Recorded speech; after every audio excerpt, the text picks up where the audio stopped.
Tead, siuke naljakas lugu, et ma guugeldasin eile õhtul, kuidas nartsisside eest hoolitseda. Sellepärast, et mingil kummalisel põhjusel minu tagahoovis kasvavad nartsissid, tead need lilled, olid longu vajunud ja mul on nagu mingisugune hüpotees, et võimalik, et nad said külma. Igal juhul tuleb välja, et kui sa guugeldad ka nartsisse, siis sa jõuad välja nartsissismini. Ja see on selles mõttes huvitav teema, et see on kuidagimoodi nüüd üle pika aja uuesti mu inforuumi jõudnud ja tegelikult vahet ei ole, kuhu ma ka ei vaataks, siis keegi kusagil räägib nartsissismist, räägib sellest, kuidas nartsissisti ära tunda, kuidas nartsissistiga toime tulla, kuidas nartsissisti ohvrina ennast ära päästa. Ja osad postitused ja osad videod ja osad jagamised on tegelikult päris asjalikud. Küll aga mind ennast on hästi tugevalt jäänud kriipima see sildistamine. Sellepärast, et tegelikult kui sa oled nüüd olukorras, kus sinu emotsionaalne, mentaalne, materiaalne, füüsiline, kus sinu elu tiirleb teise inimese ümber, siis see, et sa kuidagimoodi paned talle diagnoosi või lööd sildi külge, tegelikult väga tihti vabastab individuaalsest vastutusest. Ja mida ma olen märganud, ilmselgelt nagu sa võid aimata, siis see teema on mulle nii kogemuslikult tuttav, kui ma olen tegelikult ka uurinud nii mõndagi. Ma arvan, et umbes 20 aasta vältel, et kuidas need dünaamikad käivad ja kuidas selle kõigega toime tulla. Ehk siis alustuseks. Ma tahaks öelda, et kui me räägime nartsissismist, siis on olemas eluterve nartsissism ja on olemas võimendunud nartsissism, mis kvalifitseerub isiksuse häire alla. Nüüd, enamus meist ei ole pädevad isiksuse häireid diagnoosima. Isegi siis, kui me näeme kellelgi nartsissistlikke käitumisjooni, see ei tähenda seda, et tegemist oleks isiksushäirega või et see inimene oleks nartsissist. Mida ma olen väga tihti märganud on see, et hästi kergekäeliselt lüüakse see silt külge. See inimene on nartsissist. Ja teatud mõttes sinna läheb ka see selline punkt. Ta ongi selline. Ja nüüd mina, ilmselgelt, kusagil on räägitud pikalt seda mängu, et kõrge nartsissismi näitajaga inimesed ja samas ka kõrge empaatia näitajaga inimesed, kellel omakorda need nartsissismi ehk siis eluterve eneseimetluse, eluterve enesearmastuse, eluterve eneseaustuse ka ei ole nii hästi, ehk siis kellel need näitajad on madalamad, paratamatult saavad kokku nende inimestega, kellel need näitajad on hästi kõrged. Ja siis nad omavahel hakkavad mängima sellist toredat psühholoogilist mängu. Ja nüüd senikaua, kuni me sildistame, me vabastame ennast vastutusest. Me ütleme, et teine inimene on halb. Nartsissist on ilmselgelt alati see paha tegelane selles loos. Kuigi tegelikult, kui sa vähegi tunned praegu, et sina oled keegi, kelle elus on kõrgete nartsissismi näitajatega inimene või nartsissismi joontega inimene, siis võimalik, et midagi, mida ma siin sinuga kuidagi hästi spontaanselt jagan, võib äkki sind kuidagi kõnetada. Alustuseks. Tulen tagasi ikka selle sama asja juurde, aga sildistamine ei aita. See, et me lööme teisele inimesele sildi külge ja ütleme, et ta on paha, absoluutselt ei lahenda meie probleemi. Nüüd selleks, et probleemi lahendada, on vaja probleem tuvastada, sest et tihtipeale probleem ongi lahendus. Probleem ongi lahendus. Teist inimest päästes, muutes, teda paljastades, avalikult sotsmeedias tühistades, ei ole võimalik probleemi lahendada. Sellepärast, et miski paneb sind seda mängu mängima. Ja kui isegi see tegelane sellest mängust välja võtta, tuleb uus nartsissist ja muide, statistiliselt räägitakse, et nartsissiste ja psühhopaate ei ole üldse nii palju. Et jääb mulje, nagu iga 3. inimene oleks nartsissist või psühhopaat. Pigem mina ütleksin, et on päris palju inimesi, kellel on armastuse ja tähelepanu vajaduse karikad väikesest peale jäänud täitmata ja nad ei oska neid konstruktiivselt täita ja siis nad pigem hästi destruktiivselt rahuldavad neid vajadusi või nõuavad, et teised need rahuldaksid. Lisaks sellele on meil päris palju emotsionaalseid traumasid, millega me ei ole osanud muud moodi toime tulla. Ja see ka kõrgendatud võib-olla tähelepanu vajadus ei võrdu automaatselt kohe nartsissism. Küll aga kasutame siis korra nartsissismi terminit, sellepärast, et mulle vähemalt tundub, et kuidagimoodi läbi selle termini on võimalik vähemalt mingisugune oluline sõnum võib-olla kohale viia või olulist sõnumit edastada. Ma tahan sulle rõhutada seda, et nartsissist ei juhtu sinuga. Nartsissist ei kuku sinu ellu. Sina oled see, kes laseb selle inimese enda ellu. Sina oled see, kes laseb ta enda koju, enda mõttemaailma, enda südamesse, sina oled see, kes laseb ta enda voodisse. Nartsissist ei kuku lihtsalt kusagilt sinu ellu. Jah, seda tüüpi inimesed võtavad su elu üle, aga üle ei võta mitte inimene, vaid üle võtab emotsionaalne draama. See, mille te loote koos, seda mängu ei ole võimalik üksi mängida. Ma lihtsalt nii väga tahan seda sulle rõhutada, et emotsionaalne draama on probleem. Emotsionaalne draama on see, kuhu sa lekid oma elu energiat. See on see, kuhu sa hakkad kõigepealt emotsionaalselt, siis juba ka mentaalselt ja hiljem tegelikult kannatab ka juba sinu füüsiline tervisega materiaalne heaolu, aga sa lekid seda energiat sellesse mängu. Ja nüüd nimetagem siis seda teist tüüpi, kas siis mingiks agressoriks või nartsissistiks, vahet ei ole, et tema on vaid osaline selles mängus. Nüüd, kui sina kaasa ei mängi, saab mäng läbi. Sellepärast ma ei pooldagi üldse sildistamist ja ma ei poolda seda lõhestamist. Ja üleüldse mulle tundub, et kuidagi moodi, kui me räägime emotsionaalsest draamast, siis emotsionaalne draama on sooneutraalne.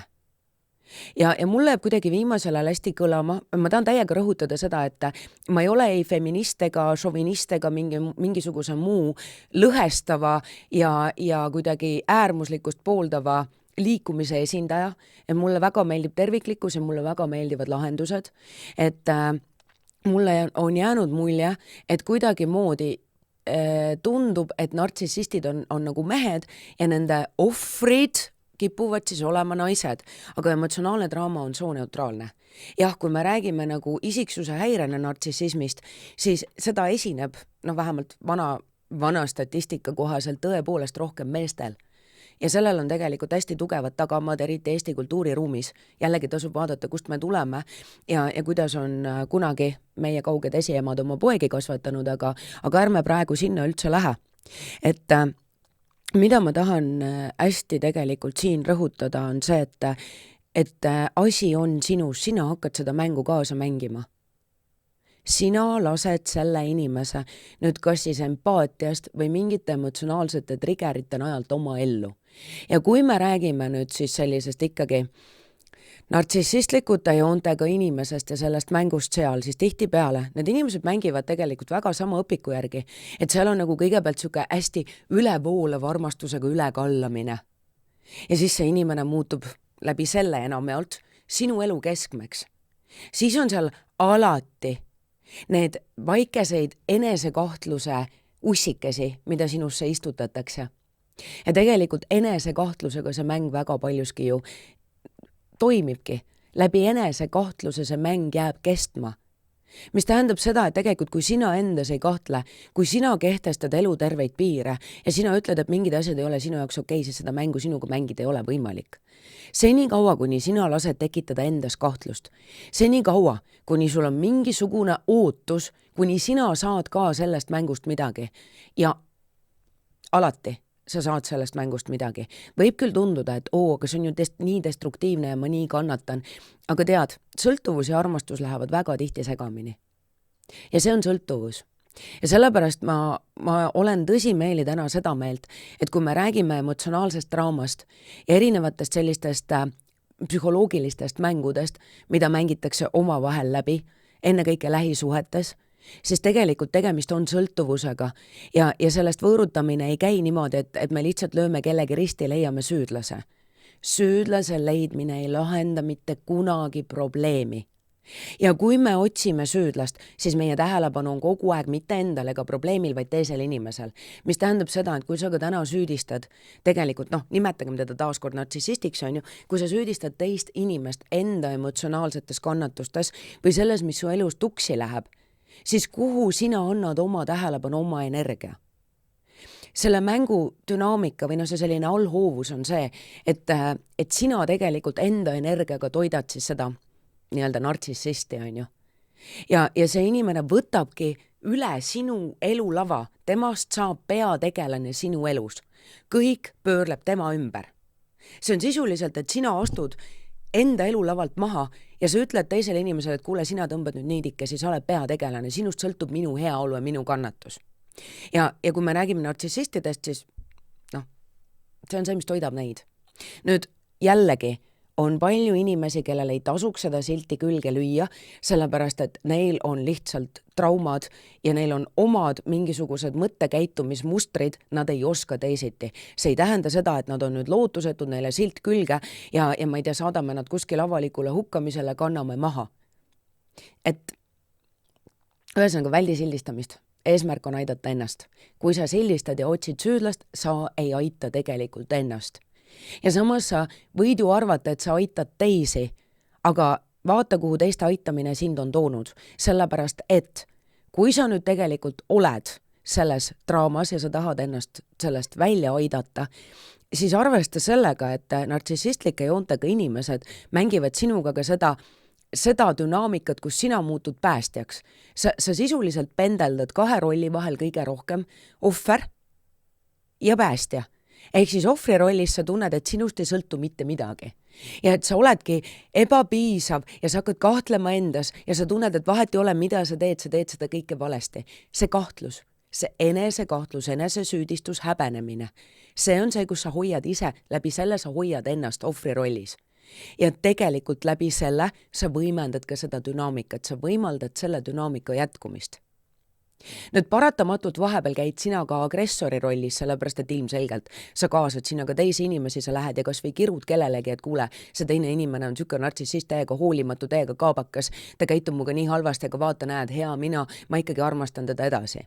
Nüüd, siis mingi hetk nartsissistiga juhtub midagi, on ju. Küll sa siis teed talle liiga või ta elus üldse juhtub midagi, ma ei tea, kass jääb auto alla või mis iganes, eks ju. Ja siis sa lähed teda päästma. Ja nii see draama kogu aeg kordub teda päästes. Jällegi, sa kulutad tohutult palju emotsionaalset, mentaalset, füüsilist, materiaalset energiat ja sa oled jälle ohvri rollis, kus sina tegelikult oledki väeti ja sa ei tulegi toime ja sa ei saagi hakkama. Et kõik algab endast ja seni kuni taustal ei ole elutervet enesearmastust, ei ole emotsionaalset, mentaalset ja tegelikult ka füüsilist ja ka materiaalset keset. On sul väga lihtne sellesse mängu sattuda. Ehk siis alustuseks, kui ma nüüd püüaks sulle mitte lihtsalt nagu pikalt ja laialt jahuda mingisugusest teooriast, vaid võib-olla varustada siin mingisuguste võib-olla kõige lihtsamate esimeste mulle pähe tulevate praktiliste selliste nippide või nõuannetega, millest võiks sul nagu päriselt ka kasu olla, et nagu natukenegi tekitada endale seda hingamisruumi. Sellepärast, et sellistest tugevalt emotsionaalselt laetud draamades üks selline põhiline tegur on see, et sul ei teki hetkekski sisemist vaikust. Sa oled kogu aeg selles müras. Ja eesmärk ongi sind eraldada muust maailmast, eraldada sind iseendast ja sisemisest vaikusest ja selgusest, et sa oleksid nii selles müras sees, et sa enam ei eristaks tõde, seda, mis siis sinu jaoks on tõene, enda sisemist häält, sellest, mida sulle räägitakse. On inimesi, kes tõepoolest pika aja vältel hävitavad sinu minapildi ja panevad sind kahtlema kõiges, mida sa pead õigeks ja tõeseks. Ja nendest kohtadest on tegelikult päris keeruline välja saada, sest me räägime võõrutusest. Me räägime sõltuvusest, võõrutamisest. Ja kui me räägime üldse sõltuvustest, võõrutamisest, siis tegelikult küsimus ei ole kunagi aines. Küsimus ei ole selles, millest sa sõltuvuses oled. Küsimus on selles, et mis toimub sinu peas, mis on see, mida sa väldid, mille eest sa põgened, mida sa igatsed saada, mis paneb sind kas siis nagu sirutama käe mingisuguse mõnuaine või tuimesti järele või siis saama seda kütet, toitu või siis põgenema ka mingisugusesse emotsionaalsesse draamasse, et vältida millegi muuga silmitsi seismist. Mulle nagu ei tahaks küll nagu seda võib-olla nii tugevalt üldistada, aga ma ütleks, et probleem ikkagi on peas. Ja peas ennekõike selles võtmes, et probleem on mõttemustrites ja rasketes, rusuvates, ennast saboteerivates mõtetes, selles kõiges, mis sa teed iseendaga. Ja ilma loomata muutust sisemaailmas ei ole tegelikult võimalik vabaneda püsivalt muutusest välises. See on ka see, miks tegelikult väga paljusid sõltlaseid võõrutatakse neid nende keskkonnast välja tõstes ja vaikusel ja iseendaga olemisel on väga suur aspekt seal. Ja sama lugu tegelikult on ka kõigega, mis puudutab emotsionaalset draamat. et tegelikult see on erakordselt tugev sõltuvus, eriti kui sa oled üles kasvanud sellises keskkonnas ja kui sa väikesest peale, ainus asi, mida sa tead, on emotsionaalne draama. Emotsionaalset draamat täna tegelikult luuakse ja soositakse ühiskondlikul tasandil, sellepärast et nii kui sa oled kaasatud emotsionaalsesse draamasse, sa ei tegele iseendaga. Sa ei tegele enda heaoluga. Sa ei panusta sellesse, mis on päriselt sinu jaoks oluline, sa ei ehita midagi üles. Sa kogu aeg raiskad, sa toidad kedagi või midagi muud. Sageli teadmata isegi keda või mida sa toidad. Ja sa toidad seda enda emotsionaalse energiaga enne kõike, on ju. Ja nii kui sa oled nii kui sul on emotsionaalne laeng taga, siis see, mille suunas sul see emotsionaalne laeng on, seda sa toidad. Ja samamoodi toidad sa ka oma mõtetega neid samu asju. Mõtted ja emotsioonid käivad alati käsikäes. Tead küll, kuidas see käib. Üks raske mõte ja siis ma juba kohe panin sinna raske emotsiooni taha ja siis on järsku mu kehal ka raske. Ja siis ma olengi teovõimetu. Ja siis kukub kokku ka kogu minu materiaalne elu. Ja ongi kõik. Ja ma olengi augus, on ju. Mis tähendab seda, et kui sa hakkad sellest august väljapääsu otsima, tuleb alustada sellest, mis kõigepealt kukutas su sinna auku. Ehk siis ikkagi uskumused, mõttemustrid, harjumused, automaatsed reaktiivsed käitumismustrid, on ju. Muuhulgas ka see, millest ma olen sõltuvuses, mis paneb mind selle järgi sirutama, mida ma väldin, mida ma kardan. Vaikus on oluline. Mis tähendab seda, et esimene selline võib-olla nõuanne on see, et õpi eemalduma. Eemaldu. Ja see on nagu see koht, kus enamus inimesi lähevad tagasi emotsionaalsesse draamasse. Nad lasevad ennast tagasi tõmmata või siis see vaikus tundub nii talumatult õudne, et parem ma lähen sinna tagasi. See on sõltuvus. Ja sõltlaseid vägisi sõltuvusest ära päästa ei saa. Eriti kui me räägime emotsionaalsest draamast, siis emotsionaalne draama on kättesaadav iga nurga peal. Ja see, come on, võta kas või telefon kätte, isegi kui tegemist ei ole isikliku emotsionaalse draamaga, alati saab olla kaasatud kellegi teise omasse. Vaikus on muide ka üks parimaid lahendusi, kuidas tegelikult ära lõpetada seda mängu. Kui sa lõpetad teise inimese ja emotsionaalse draama toitmise. Aga see peab tulema sisemisest keskmest ja seda sisemist keset, kui vaid saaks üle öö sekundiga ühe mingi nipsuga või imelise teraapiaseantsiga kasvatada ei saa. Eriti kui sa oled pikka aega niimoodi osanud ainult niimoodi toimida, kui pikka aega on kuidagi moodi emotsionaalses draamas ellu jäämine olnud sinu normaalsus, siis see ei käi nipsust. Aga jällegi, kui kiiresti, küsimus ei ole kiiresti, küsimus on selles, et iga väikese edu sammuga su enese usk kasvab ja su sisemine energiatase kasvab, mis tähendab seda, et tead küll, nagu AA-s on neil ka, ma ei tea, mingi ala 40 päeva mingisuguse märgi saavad või miskit, eks ju. Siin on ka esimese päeva märk, 5 päeva märk, aplodeerin endale 7. päeval, on ju. Aplodeerin endale ka siis, kui ma kukkusin korra tagasi, aga siis ma avastasin, et ma olen jälle emotsionaalses draamas, astusin kõrvale, tulin tagasi, on ju. Et nüüd vaikus. Alustuseks sisemine vaikus, kõik saab alguse sisemisest vaikusest. Et aru saada, et oota, kus ma olen, mis mu sees toimub. Leida ühenduse see enda sisemise tõega. Sellepärast, et kui sa oled kogu aeg selles mängus ja selles müras, sa ei kuule ennast. Sa ei erista enam tõde sellest, mis on väär. Ja on inimesi, kes on väga oskuslikud manipulaatorid ja olgem ausad, et emotsionaalses draamas on kõik manipulaatorid ja valdavalt on kõik manipulaatorid seetõttu, et nad ei oska väljendada selgelt oma emotsionaalseid vajadusi, küsida tähelepanu, armastust, on ju. Sellepärast ma ütlengi, et sildistamine tegelikult ei aita. Ja teist inimest ka aidata ei saa, vastumeelselt ei ole võimalik mitte kedagi aidata. Kui sa oled emotsionaalses draamas, siis sinu primaarne eesmärk ei peaks olema päästa teisi, kes on selles olukorras, karistada seda nartsissisti, vaid aidata iseennast. Vastasel juhul sa oled kohe peagi uues draamas jälle sees ja sul on kogu aeg puuduse defitsiit taustal. Sa lihtsalt oled tühjaks pigistatud, tühjaks jooksnud. Muide, tühjaks pigistatud, tühjaks jooksnud on ka miski, mille järgi sa tegelikult väga hästi eristad neid inimesi, kellest tasub eemalduda. Kui nüüd keegi jooksutab sind pidevalt emotsionaalselt tühjaks, kui sa tunned, et nagu inimene tundub küll väga tore ja ta jätab sulle mulje, et ta on nagu nii suur andja, et ta muudkui kogu aeg annab sulle midagi, sest see on ka muide üks selline nartsissistlike joontega inimeste dünaamika. Nad jätavad sulle mulje, et nemad on andjad ja et kõik see, mida sina teed, ei ole piisav. Et sina oled kogu aeg see, et vahet ei ole, kui palju sina teed või annad, et kuidagi moodi nagu sa ikkagi ei panusta piisavalt või et see, mida sa annad, ei ole piisav. Nüüd jällegi, mis ajab sind sellesse, on ju, ja kui sa saad aru, et kui sa oled selles kohas juba eemaldu inimestest, kes jooksutavad sind tühjaks. Vaata üle, millised on sinu need sisemised lood, mida sa endale räägid. Et kui see inimene mind ei armasta, äkki keegi teine ei armasta mind. Või et ma ei tea, äkki tal ongi õigus ja et äkki ma ei väärigi midagi paremat. Kuula neid lugusid ja sea need lood kahtluse alla. Ja ma saan aru, et see praegu võib tunduda sulle nagu hästi suure sellise tiigrihüppena, aga ma tean, millest ma räägin ja see on võimalik.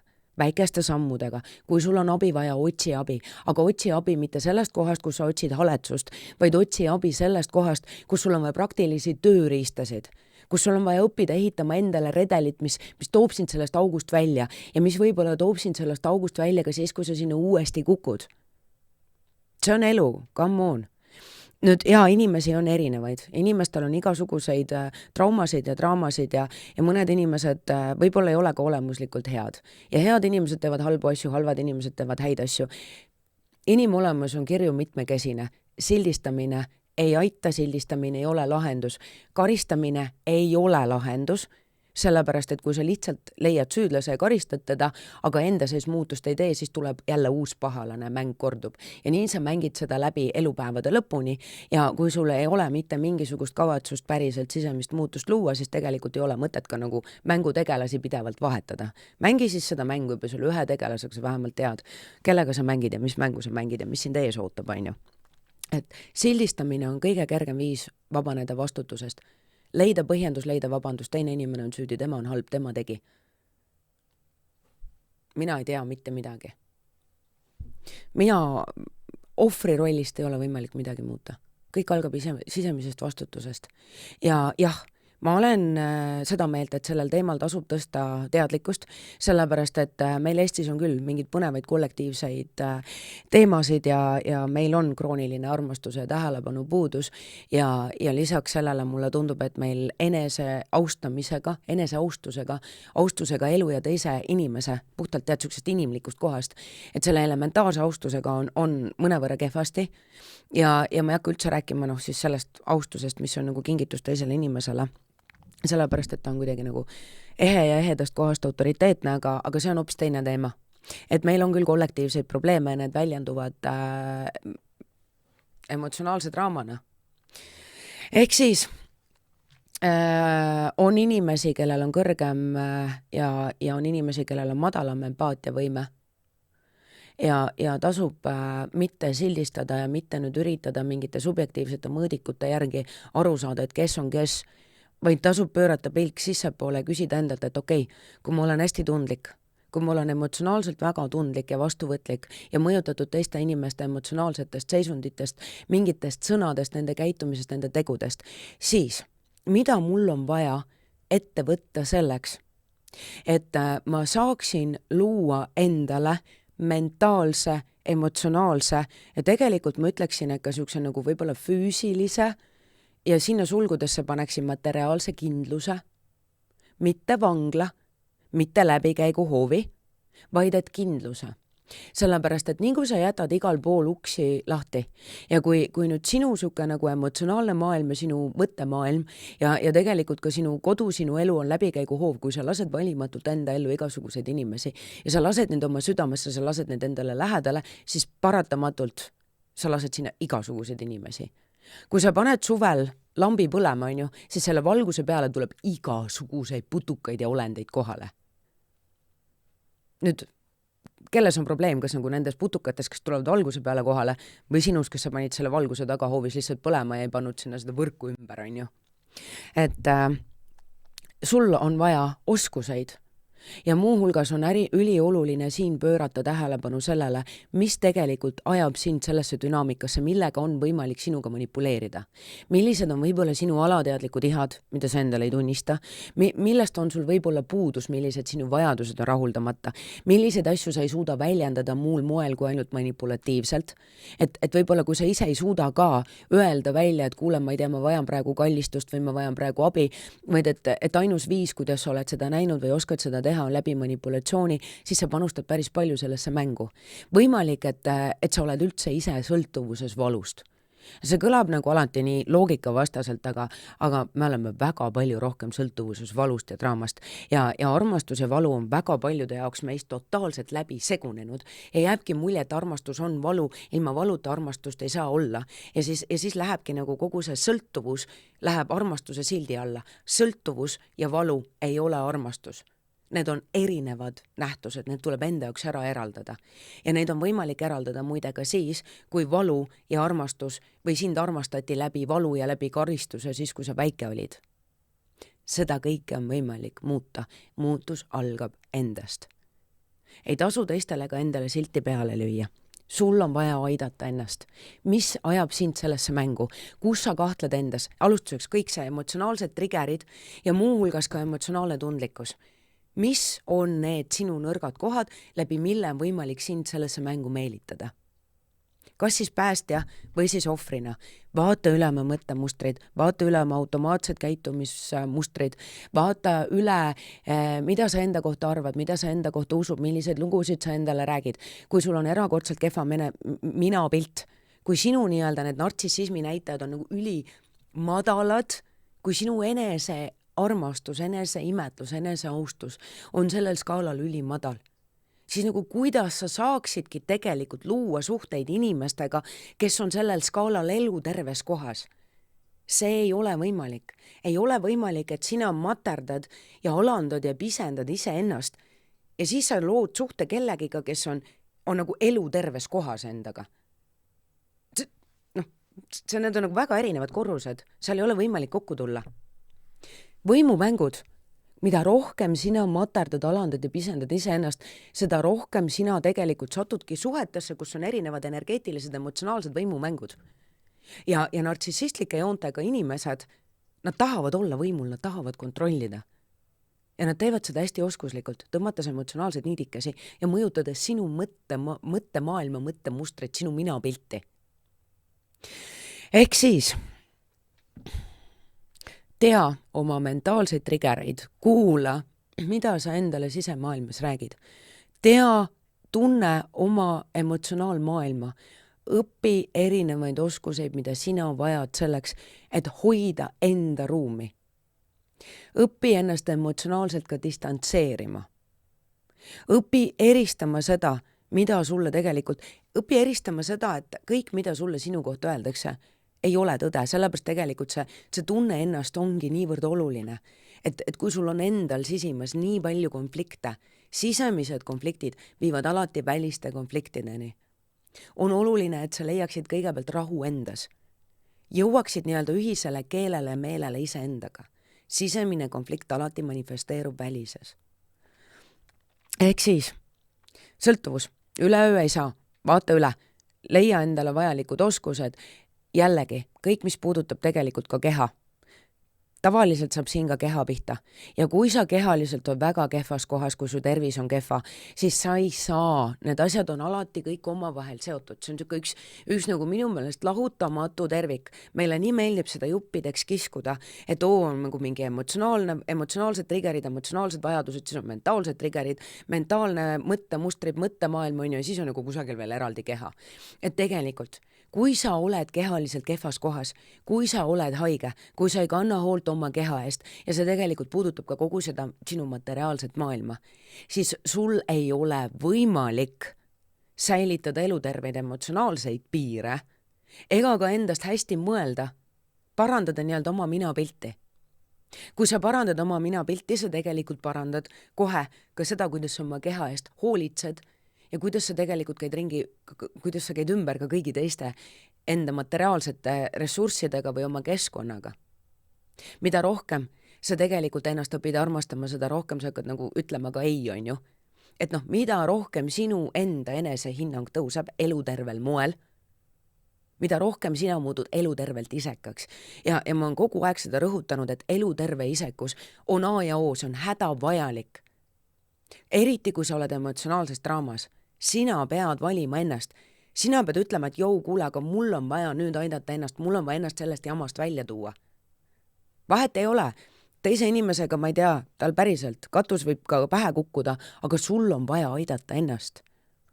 Ja nii kui sa eemaldud kas või korraks sellest mürast, sa tegelikult saad aru, sa hakkad nägema neid mustreid. Sellepärast tavaliselt, kui me räägime päriselt nartsissistidest, need inimesed lõikavad su ära päris maailmast ja võtavad ära sult võimaluse tegelikult kas või hetkekski eemalduda vaikusesse, olla iseendaga. Nüüd vaikus on lahendus. Minema kõndimine on lahendus. Et tegelikult, kui sa tahad jällegi, püüdes nartsissisti karistada, sa toidad jälle emotsionaalse laenguga, püüdes nartsissisti päästa, toidad emotsionaalse laenguga, püüdes nartsissistiga jaurata ja võidelda, sa oled hukule määratud. Sul ei ole võimalik võita, sellepärast, et sa lihtsalt ainult võimendad emotsionaalset draamat. Selles emotsionaalses draamas mitte keegi ei otsi lahendust. Emotsionaalset draamat on võimalik võimendada läbi süü, häbi ja hirmu, mis iganes tasandil. Ja need alati mängivad emotsionaalses draamas rolli. Kui sinu suhe baseerub täna süül, häbil ja hirmul, kui sinu sisekõne baseerub süül, häbil ja hirmul, siis on aeg midagi muuta. Kui sa tahad muutust, alusta sealt. Ehk siis minema kõndimine ja see walk away power. Püüa luua endale walk away power. Et sa oleksid piisavalt emotsionaalselt, mentaalselt ja ka füüsiliselt tugev, et minema kõndida kohtadest ja suhetest, kus sind ei hinnata, ei väärtustata, ei austata. Mida on sinul vaja praegu? Ja päriselt, kui see teema sind kõnetab, on sinu jaoks aktuaalne, tee kas endal nimekiri. Mida on sul vaja selleks, et luua endale see walk away power?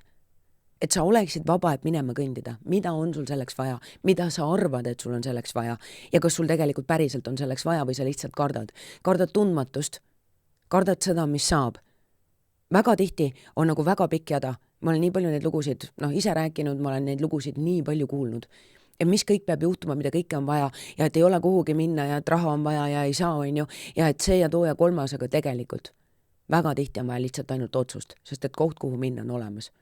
Ja mingil kummalisel kombel kipub olema, et tegelikult raha on ka selleks vaja palju vähem, kui see mankimaint seal sees vasardab, Et ja ei ütlemine. Kui sa ei oska ei öelda, siis sa päris kindlasti leiad ennast emotsionaalsetest draamadest.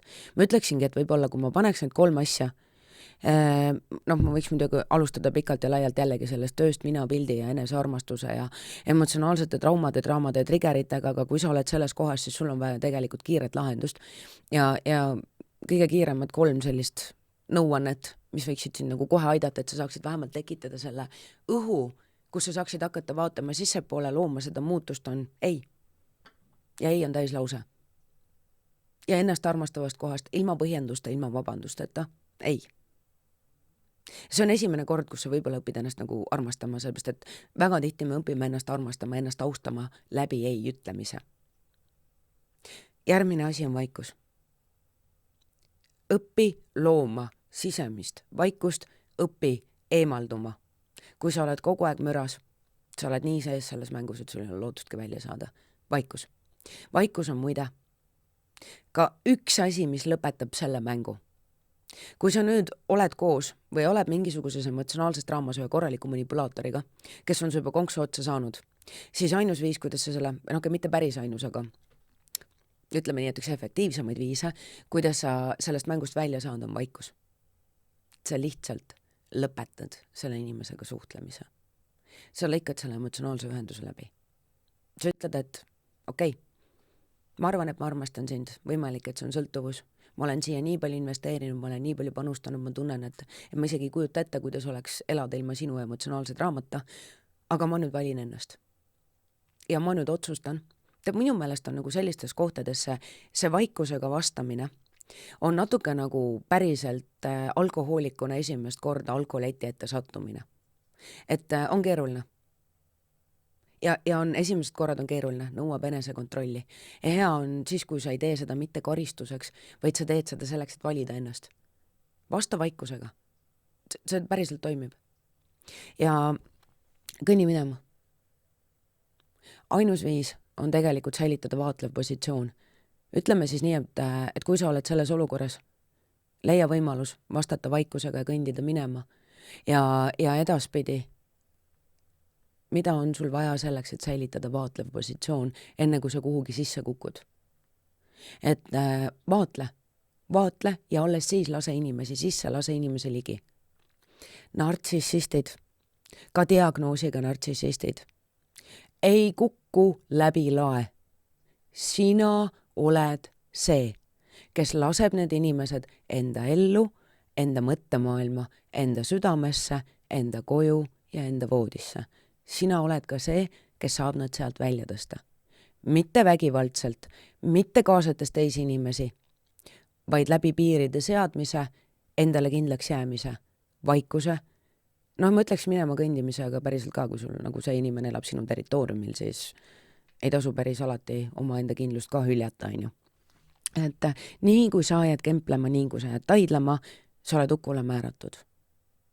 Ja päriselt ka, nüüd selle asemel, see on tegelikult päriselt nii sür, sa guugeldad nagu, kuidas nartsisside eest hoolitseda ja siis sa saad aru, kuidas nagu internet on täis nartsissismi alaseid postitusi ja ma kujutan ette, et kui paljud inimesed jäävadki nagu uurima, et kuidas nartsissistiga toime tulla, aga isegi siis, kui sa uurid, kuidas nartsissistiga toime tulla, sa annad energiat sinna. Vii see tähelepanu endale. Kuidas toime tulla iseendaga? Kuidas ma saan paremini toime tulla iseendaga, enda sisemaailmas toimuvaga? Kuidas ma saan armastada ennast rohkem? Kuidas ma saan nüüd endale anda seda, mida ma võib-olla olen oodanud, et see inimene annaks? Kuidas ma saan endale pakkuda seda hoolt ja armastust mitte vägivaldsel moel? Ja jällegi vaata üle oma sisekõne, kui sa kogu aeg materdad ennast või kui sul on nagu sisemine konflikt, üks osa sinust räägib, et aga ma olen tegelikult nii äge, nii hea inimene ja teine osa ütleb, et aga kuule, aga tegelikult see ei vääri mitte midagi. See on konflikt ja sellest kohast sulle ei ole võimalik ei nagu kokku tulla ega ammugi kokku jääda inimesega, kes on ennast armastavas kohas ja kes on võimeline looma suhteid sellisest elutervest tasakaalukast kohast. 2 küpset täiskasvanud said kokku ja on valmis looma enamat, võtavad ise vastutust enda eest ja on võimelised kandma ka enda nii-öelda vastutuse killukest või vastutust ühisosa eest.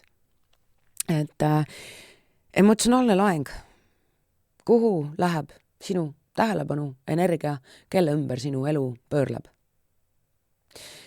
Mulle tundub, et ma oleks tahtnud seda kõike sulle võib-olla mingil struktureeritud ja põhjalikumal moel edasi anda. Aga samas ma tean, et kui ma poleks seda videot täna teinud, siis ma ilmselt, ma ei tea, kas ma seda järgmine nädal või mingi hetk hiljem oleksin teinud. Et ma loodan, et kui sa oled selles olukorras, siis võib-olla äkki midagi jäi sulle siit kõlama. Äkki miski kõnetas sind, et sina esimesena ja muutus algab sinust. Ja ära oota üleöö lahendusi. Et kui sa oled pikka aega olnud emotsionaalses draamas, siis see on sõltuvusest võõrutamine. See algab otsusega, see algab enesearmastusega ja seal tuleb tunnustada iga väikest edusammu.